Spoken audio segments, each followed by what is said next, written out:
27절에서 33절 말씀을 통해서 예수님이 오신 이유라는 제목으로 함께 말씀을 나누고자 합니다. 사실 이 제목을 선택하면서 찬양 한 곡이 생각이 나더라고요.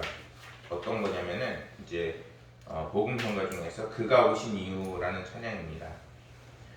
이 세상 가장 아름다운 순종의 눈물 온 세상 다시 빛나게 한 생명의 눈물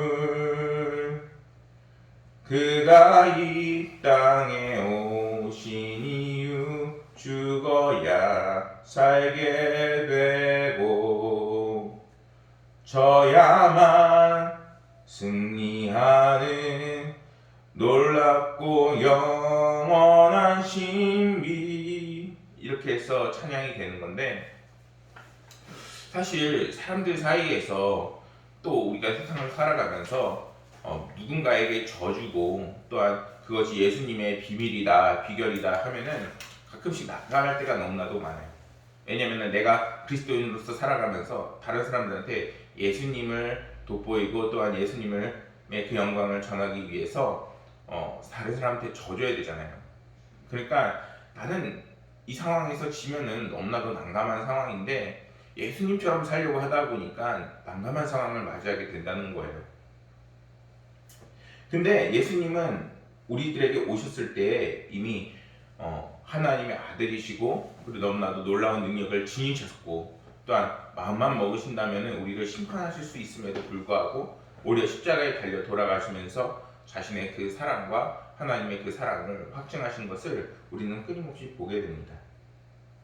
사실 그것이 우리 삶 가운데 막 체감이 된다면 아마 우리의 삶은 급속도로 변하게 될 거예요. 그런데 실제로 아이가 태어나면서부터 하나님을 알지 못하고 또한 교회와 또한 성경 말씀 그리고 기도와 이런 신앙생활을 통해서 하나님과 예수님을 배워나가듯이 우리의 삶이 예수 그리스도가 들어와야지만 변화가 되는 놀라운 비밀이 있지요. 저 역시 마찬가지였던 것 같아요.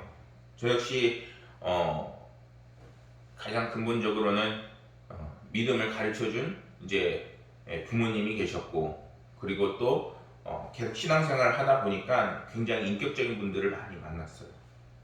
그분들을 통해서 이미 있었던 과거의 역사나 이런 것들이 아니라 실제로 오늘날에도 예수 그리스도의 그 모습을 닮아 나가려고 애쓰고 노력하는 많은 우리 성도님들 또는 집사님, 권사님들 그런 분들이 계시는 것을 계속 보게 돼요.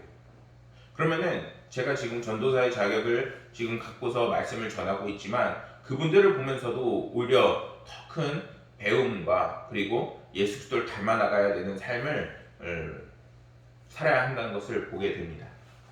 제가 이렇게 말씀을 시작하는 것은 예수님께서 오신 이유가 분명히 우리를 1차적으로는 구원하시고 또한 우리를 이제 죄에서 자유롭게 하시기 위함도 있지만 예수님 그동안 많은 선지자가 있었고 많은 사람들이 있었지만 그들을 통해서 보여주지 못하는 하나님과 어떻게 관계를 맺고 또한 그런 하나님을 어떻게 영광 올려드리면서 더 큰 은혜와 복을 받으면서 살아나갈지를 분명하게 예수 그리스도가 보여준다는 것을 전하고 싶어서입니다.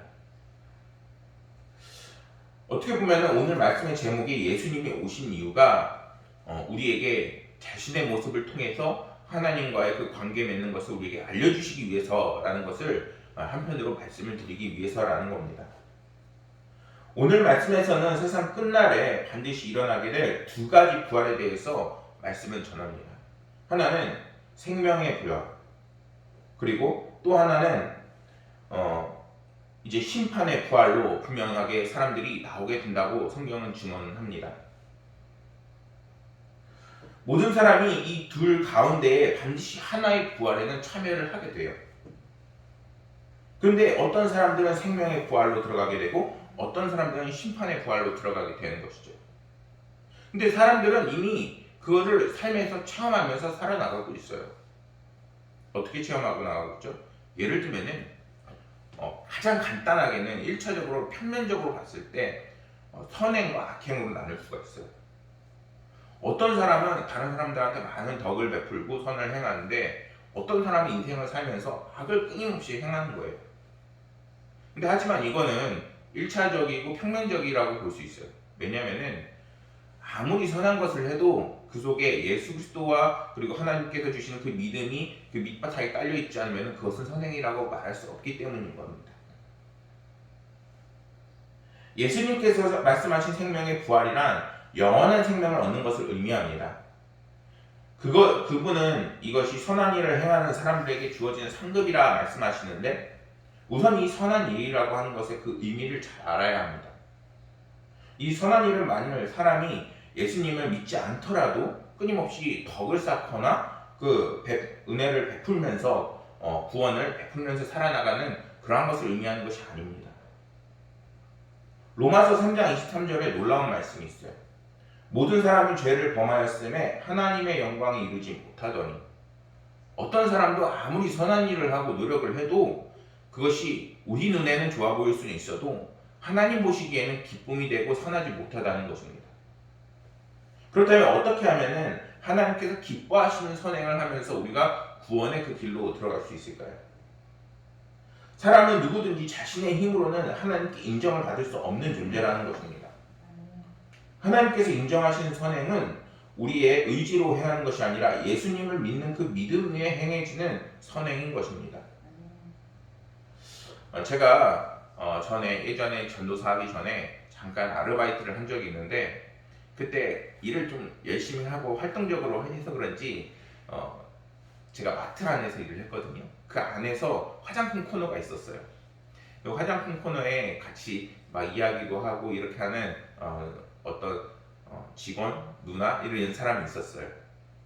제가 전도를 하고 싶어서 그 누나한테 이렇게 얘기했어요. 누나, 사람은 어떻게 해야 구원받을까요? 그렇게 물어보니까 뜬금없이 왜 그런 얘기를 물어보는데 그러는 거예요. 그래서 예수님 전화를 꼭 불러줘. 그렇게 얘기를 했더니 그분이 이렇게 얘기하는 거예요. 사람이 예수님만 믿어갖고 되나? 덕을 쌓아야지, 덕을. 이렇게 얘기를 하는 거예요. 그게 무슨 말이냐면은 오늘날에도 많은 사람들이 선한 일을 하고 좋은 일을 많이 하면 구원을 받는다라고 많이들 생각한다는 것이죠. 근데 성경은 그렇게 얘기하지 않아요. 생명의 부활에 초대되기 위해서는 오직 예수님을 믿는 사람들에게만 주는 축복이라는 것입니다. 하나님께서 인정하시고 우리의 기도와 마음의 행동에 응답하시는 선행의 그 근간은 예수님을 믿는 그 믿음 안에서 행하는 선행인 것입니다. 히브리서 11장 6절에 이러한 말씀이 있습니다. 믿음이 없이는 하나님을 기쁘시게 하지 못하나니 하나님께 나아가는 자는 그가 계신 것과 또 그가 자기를 찾는 자들에게 상 주시는 이심을 믿어야 할지니라 라고 분명하게 말씀을 합니다. 그렇게 우리가 오늘 말씀에서도 생명의 부활에 참여하고 또한 우리의 그 구원이 우리의 삶 속에서 깊이 임하기 위해서는 이제는 예수님을 믿는 그 삶이 가장 근간이 되고 기본이 되어야 한다는 것입니다.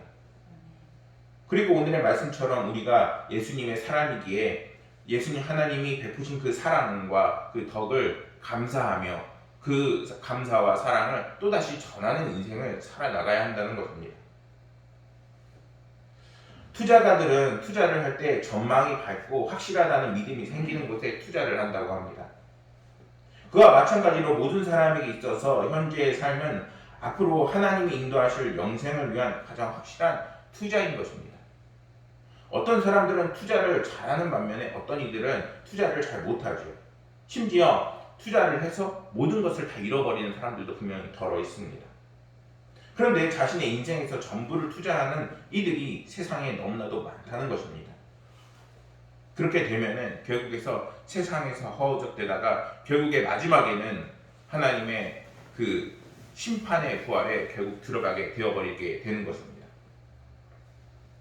예수님을 거부하는 사람들은 예외 없이 여기에 속하는 사람들인 것입니다. 이러한 사람들이 보기에 주일마다 교회를 가야 하고 소득의 11조를 내고 헌금을 드리며 생활하는 여러 가지 제약이 있는 그리스도인들의 삶은 너무나도 어리석어 보일 수 있습니다. 하지만 이것이야말로 우리의 인생의 가장 든든하고 보장된 삶을 살아나가게끔 하는 분명한 투자인 것입니다. 왜냐하면 세상에서 하는 투자는 반드시 세상을 떠날 때에 놓고 가야 하지만 예수님께 투자하는 것은 반드시 하나님께서 하늘의 상급과 그리고 하나님께서 예비하시는 그 영생의 삶이 기다리고 있기 때문인 것입니다. 우리가 이 세상을 살 때에 세상에서 보장된 미래에 목숨을 거는 것과 그리고 오히려 예수님께 우리의 마음과 뜻과 정성을 드리는 삶을 비교했을 때 우리는 분명하게 예수님을 선택하는 삶을 살 수 있는 그러한 용기와 그리고 선택이 분명히 있어야 합니다. 그럴 때 하나님께서는 이 땅에서 살아나갈 때에도 우리의 삶을 인도하시고 좌로나 우로나 치우치지 않게 하셔서 우리들의 삶을 복과 은혜의 그 길로 인도하십니다. 또한 이 땅에서의 삶에서 끝나도 우리를 생명의 부활로 우리를 초청하시게 되는 것입니다. 30절 말씀에서 예수님께서는 예수님의 그 심판이 분명하게 의롭다라고 말씀하십니다. 그분이 무엇이든지 자신의 마음대로 하시는 분이 아니시고 자기를 보내신 아버지의 원대로 모든 일을 행하시는 분이었기 때문에 예수님은 당당하게 내가 하는 것이 옳다라고 분명하게 말씀하십니다. 빌립보서 2장 8절에 이러한 말씀이 있습니다. 사람의 모양으로 나타나사 자기를 낮추시고 죽기까지 복종하셨으니 곧 십자가에 죽으십니다. 주님은 우리에게 이러한 모습을 보여주시면서 오늘에 있을 그 심판도 반드시 내가 하나님의 그 뜻과 그리고 하나님께서 주시는 그 길로 인해서 나아가게 되는 것임을 분명하게 말씀하십니다. 우리들의 삶 속에서도 반드시 하나님께서 주시는 그 길과 인도함이 있습니다. 중요한 것은 정말 하나님께서 우리에게 주시는 그 길이 무엇인지 사실 그것에 대해서 분명하게 알 수 있는 사람들도 없을 수 있어요. 하지만 우리가 하나님께 묻고 기도하고 선택해가면서 2021년도를 살아나간다면 하나님께서는 우리가 어디를 가서도 하나님께서 인도하셨기 때문에 우리의 삶을 반드시 책임지시고 보장하는 그런 안전된 삶을 살 수 있다는 것입니다. 중요한 것은 오늘 말씀에서 말하는 것처럼 하나님께서 말씀하셨다라고 당당하게 말할 수 있을 만큼 우리가 믿음과 그 신앙생활에 힘을 두어서 아버지 하나님께서 인도하시는 그 길로 가야 한다는 것입니다. 사랑하는 여러분, 우리는 이러한 주님의 모습을 통해서 우리 역시 예수님을 따라 나가는 삶이 되기를 소망합니다. 우리가 그리스도인으로서 살아나가는 삶은 예수님께서 보여주신 그 발자취를 따라 나가는 삶인 것입니다. 때문에 예수님의 말씀은 우리가 때로는 성경책을 봐야 하고 또한 그것을 실천해야 되기 때문에 때로는 어려워 보일 수 있지만 실제로 오히려 성경의 그 말씀을 따라 나가서 사는 삶은 그렇게 어려운 삶이 아니요 오히려 복과 은혜가 우리에게 넘치게 하는 그러한 비결의 삶인 것입니다. 이것은 우리가 우리의 힘으로 그동안 살지 못했던 거룩한 삶을 개척해 나가는 것이 아니라 이제는 예수님께서 개척하신 그 거룩한 삶을 배워나가고 닮아나가는 그러한 삶으로 초청하는 것입니다. 그래서 우리의 삶에서 어떤 판단이나 결정을 내릴 때에 예수님이라면 어떻게 하셨을까라는 질문이 우리 가운데 있어야 하고 또한 하나님께 묻고 말씀을 따라 살아가야 하는 그러한 지혜와 그리고 명철이 우리 가운데 있어야 하는 것입니다. 그것을 위해서 예수님께서 오늘 말씀에서도 우리에게 보여주시고 그리고 우리의 모델이 되어주시는 것입니다. 다윗 케이프라는 목사님의 이야기가 있습니다. 어느 날 기도 중에 주님의 음성을 그 사람이 들었다고 합니다. 사람들의 발을 닦아 주어라. 요즘 세족식을 한다고 하면 사람들은 굉장히 싫어하잖아요. 막 간지럽다 그러고 또는 피부를 맞닿는 거를 굉장히 싫어합니다. 근데 이 사람이 이 얘기를 들은 거예요. 막 기도를 하다가 발을 닦아줘야 될 것 같은 그런 마음이 막 강하게 드는 겁니다. 이 음성을 듣고 그는 사람들의 발을 닦아주기로 이제 작정하고 기도에 들어갔습니다. 하나님, 세숫대야를 메고 걸으며 사람들의 발을 닦아주려고 세숫대야를 주셔야 하지 않겠습니까? 이 사람이 세숫대야가 없는 거예요. 내가 살면 하나님의 역사가 아닙니다. 이렇게까지 기도를 하는 겁니다. 아이고 기가 막혀라. 이렇게 기도를 하는데 세숫대야가 선물로 주어졌다고 합니다. 표징이 나타났습니다. 그는 하나님의 부르심으로 확신을 하고 그가 아프리카 선교사였는데 남아프리카 케이프타운을 출발해서 북쪽으로 3,000km를 걷기 시작했다고 합니다. 엄청난 길이죠. 세숫대야 그 십자가 그리고 접이 의자를 등에 짊어지고 20kg 정도 되는 거의 군장급의 그 무게를 짊어지고 하나님께 기도를 하면서 출발을 했습니다. 출발한 지 1분 만에 4명을 만났다고 합니다. 거드럭거리는 깡패들이 있었습니다. 사실 깡패니까 얼마나 무서워요. 발을 닦아줄 마음도 없는데 오히려 이렇게 마음이 다가왔습니다. 다가가서 발을 닦아주어라. 사실 이게 실제라고 말하지만 실제로 만약에 저였으면 어떻게 했을까요? 굉장히 무서웠을 것 같아요. 길에서 접이 의자를 놓고 4명을 한 명 한 명 발을 닦아주면서 예수님을 전하였습니다. 4명의 발을 닦아주고 났을 때 놀라운 역사가 이 사람 가운데 있었는데 그중 한 명이 이렇게 얘기했습니다. 나는 너희를 따라가지 않는다. 나는 저분을 따라가고 싶다. 이렇게 하면서 이 목사님을 따라가는 것입니다. 그리고 그가 따라왔고 첫날에 16명의 발을 닦아주었고 그리고 13명을 주님께로 인도를 하였습니다. 그날 밤이었습니다. 주님께서 나타나셔서 또 한 번 이 사람에게 이렇게 얘기를 했다고 합니다. 나는 내가 몇 명의 발을 닦아주었는지 세어보지 않았으면 좋겠다. 보여주는 대로 아끼고 행했으면 좋겠다. 이렇게 그런 마음을 줬다고 합니다. 이 다윗 목사님은 그렇게 해서 1년 4개월을 걸으면서 세숫대야로 수만 명의 발을 닦아주면서 예수님을 전하게 되었습니다. 몇 달이 지나서 아프리카의 신문들이 그를 매일 보도하기 시작을 했는데 1년 4개월이 지나 마지막 목적지에 왔을 때 누가 나왔냐면은 아프리카 대통령이 나와서 발을 내밀었다고 합니다. 사랑하는 여러분, 우리의 삶이 지금 당장은 변하지 않을 것처럼 보여요. 근데 그 속에 예수 그리스도가 들어가게 되고 개입하시게 되면은 우리의 삶은 반드시 변하게 되어지고 큰 은혜와 그리고 축복의 그 길로 반드시 인도함을 받게 되는 것입니다. 주님은 그것을 위해서 우리 가운데 오신 것입니다. 32절 말씀에서 예수님께서는 자기를 위해 증거하시는 분에 관하여 분명히 말씀하십니다. 여기서 증거하시는 이는 바로 성부 하나님을 의미합니다. 성자 예수님이 이 세상을 보내신 성부 하나님께 항상 성자 예수님을 위해 증거하시는 분이 되셨다라고 분명하게 성경은 증언을 합니다. 구약에 보면 그분은 자신이 보낸 종들을 위해서도 언제든지 그렇게 증언을 하시는 분이십니다. 단지 지금 우리에게 왜 나에게 이런 어려움이 찾아오나요? 왜 우리의 삶에 이러한 고통과 어려움이 있고 그것을 이겨낼 힘이 우리에게 없나요? 라고 분명히 얘기하지만 그 이전에 우리가 정말 전적으로 하나님을 믿고 의지하면서 따라가고 있는 삶인지를 분명하게 점검을 해봐야 합니다.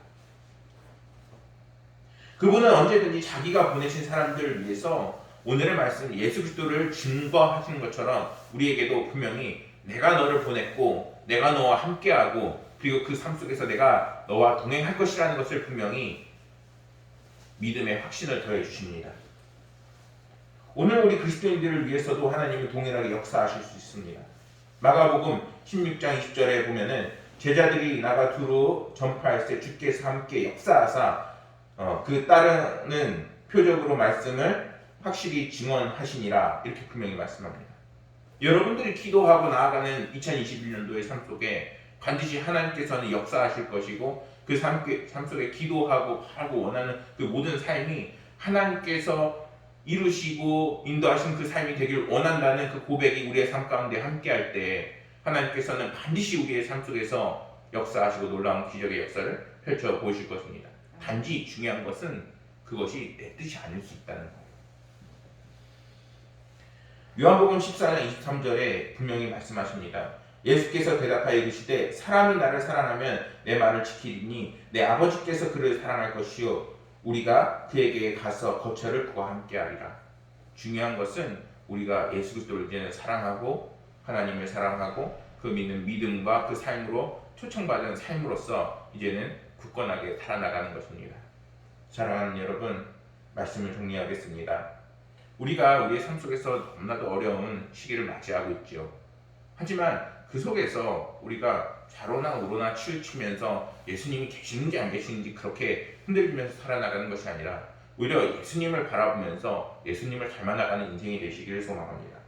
그럴 때 주님께서는 오늘 말씀에서처럼 우리를 생명 가운데에 초청하시고 또한 영원의 삶으로 초청하실 뿐만 아니라 이제는 모든 기도하고 바라는 모든 것 가운데 반드시 하나님께서 여러분들에게 더 큰 예비된 은혜가 있을 것입니다. 그것을 믿으시면서 2021년도 그리고 모든 날들 여러분들이 기도하고 모든 것들을 하나님께 맡기며 승리하는 한 해가 되시기를 간절히 소망하겠습니다. 기도하시겠습니다.